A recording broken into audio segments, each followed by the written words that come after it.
Good evening, visitors. Welcome to the Australian War Memorial's last post ceremony. My name is Troy Clayton, and joining us today from the Royal Australian Air Force is Corporal Amy Gill. Today marks the 108th anniversary of the capture of the village of Pozieres. In the early hours of the 23rd of July, 1916, under the cover of a carefully fired artillery barrage, troops of the Australian 1st Division launched an attack on the fortified French village of Pozieres. Australian troops entered the village and after hours of bitter fighting were able to eject the Germans who had held the village since the earliest months of the war. One man described how the instant our guns lifted, the German batteries and machine guns, which had been waiting, opened fire on us, and a torrent of high explosive shrapnel and bullets were let loose. Men fell in all directions, but nothing could stop the boys now. Their blood was up. Into the trench they dashed, and bayonet and shot like fury. The capture of Pozieres was the beginning of a 6-week campaign that saw 3 Australian divisions rotate in and out of the line, conducting attack after attack along Pozieres Ridge. They slowly advanced towards the fortified stronghold of Mouquet Farm and under some of the heaviest artillery fire of war. By the time the Australians were relieved from the battlefield on the 3rd of September 1916, they had advanced a little over a mile from Pozieres at a cost of 24,000 casualties, 6,731 of which were dead. Today, we pay our respects to those commemorated on the Roll of Honour and to the survivors who returned home. We are honoured to acknowledge Brigadier General Teng Cheng Hui, Chief of Staff, General Staff, Singapore Armed Forces, Major General Chris Smith, Deputy Chief of Army, Rear Admiral Bob Little, United States Coast Guard, Director of Joint Interagency Task Force West in Honolulu, Hawaii, and the accompanying delegation. We warmly welcome the members of the National Indigenous Australians Agency Senior Executive Service.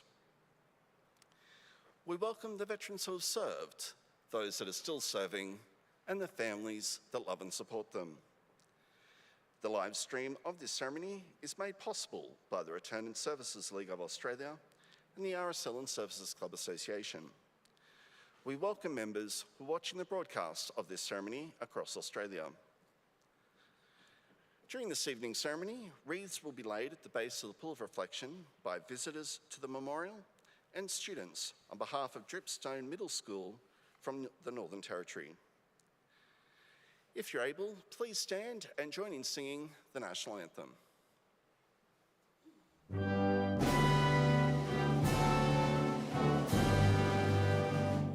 Australians, oh, let us rejoice, for we are one and free.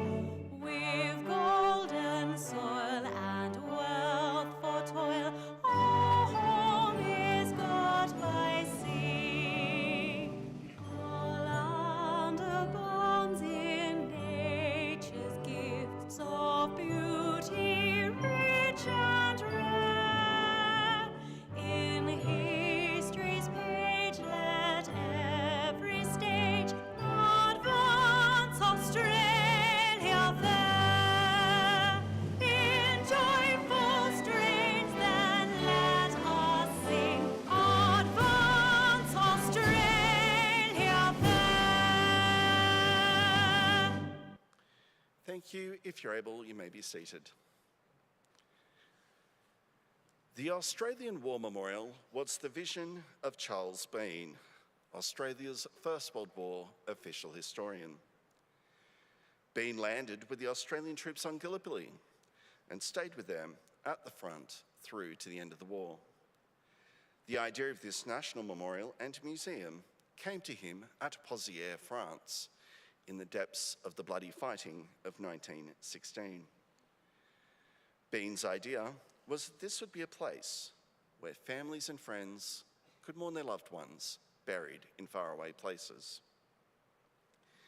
It would also be a place that could help all Australians understand what these men and women had endured and what they had done for us.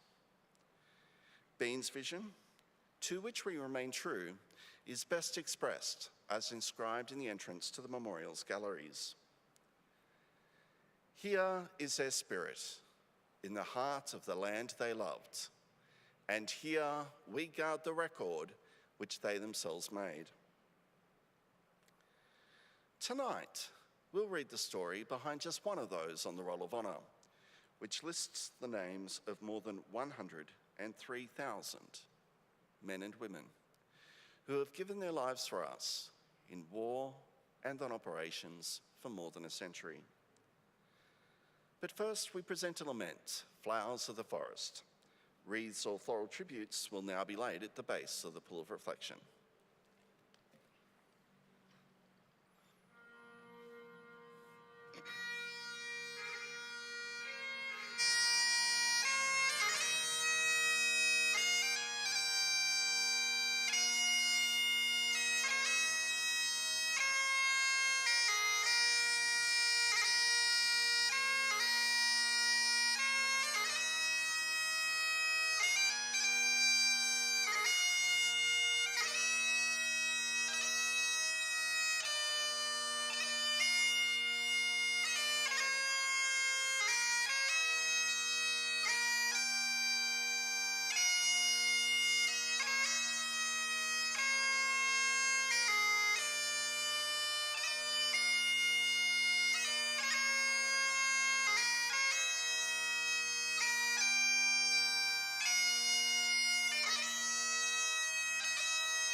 Today, we remember and pay tribute to Private Arthur Munro Emmett.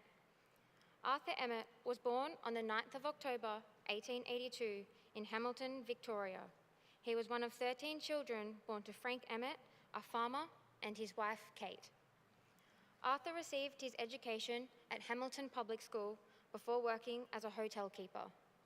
In 1905, he married Evelyn Franklin in Wycliffe, Victoria, and moved to the town of Campbell's Creek. They had their first child, May, in 1906, and a further 3 by 1912. When the First World War broke out in 1915, he was working as a licensee of the Standard Hotel in Campbell's Creek. Arthur Emmett enlisted in the Australian Imperial Force on the 7th of July, 1915. He was assigned to the 7th Reinforcements of the 24th Battalion with the rank of private and trained in Australia.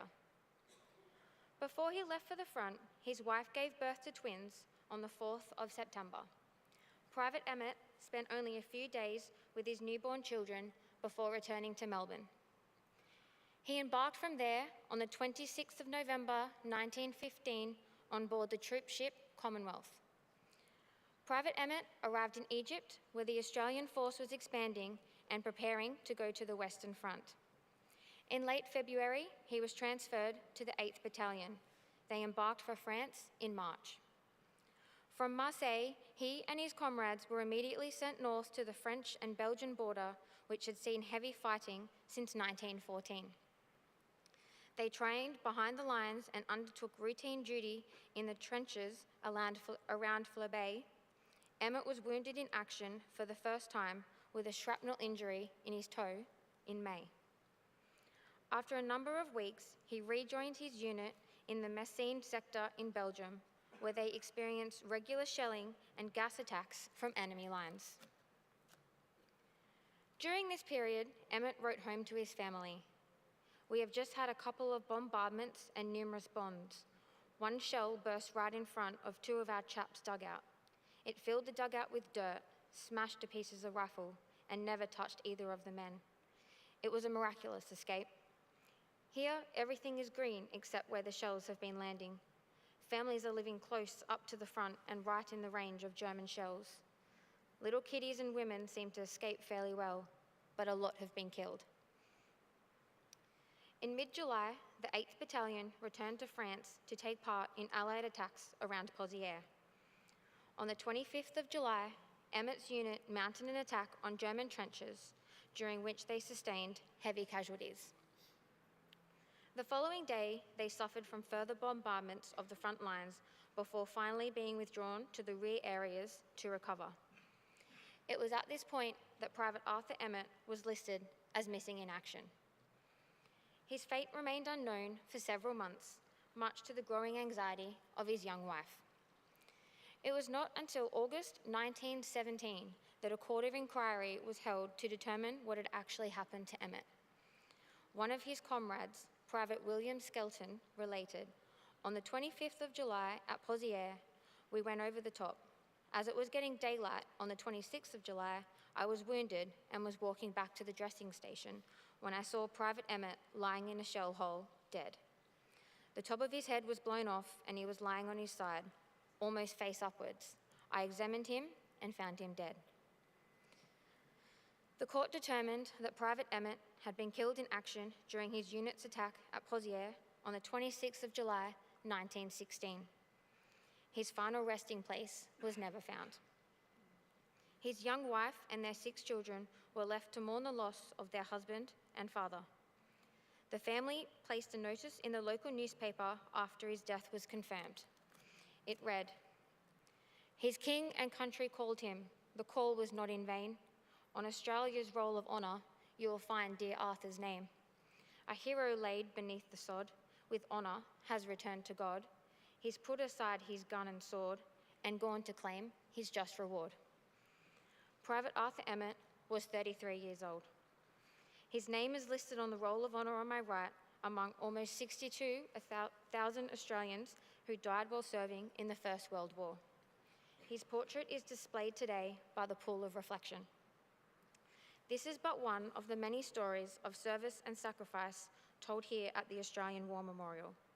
We now remember Private Arthur Munro Emmett, who gave his life for us, for our freedoms, and in the hope of a better world. Please stand for the reading of the ode and the sounding of the last.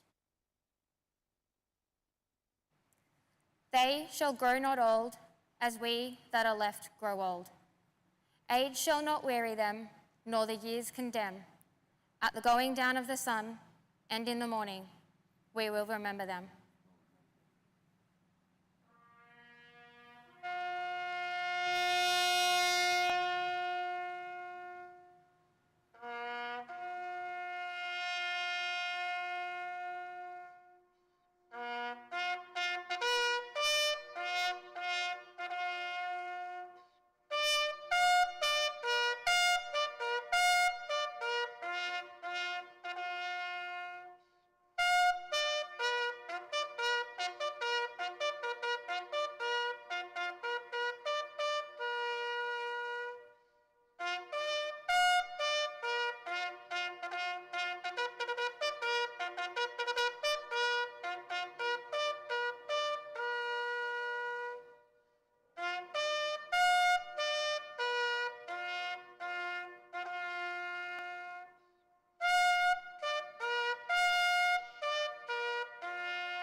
forget.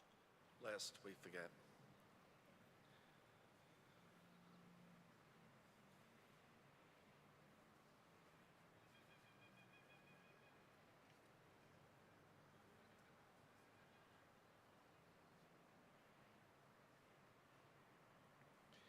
We leave you this evening with the words of the memorial's founder, Charles Bean.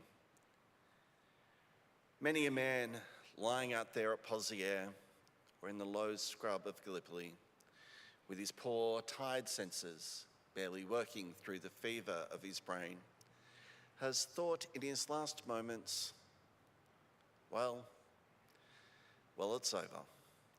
But in Australia, they will be proud of this. Ladies and gentlemen, girls and boys, that concludes the last post ceremony. On behalf of the director, staff and volunteers, thank you for visiting the Australian War Memorial today and for your continued support during the memorial's development project. We wish you all a very pleasant evening. Thank you.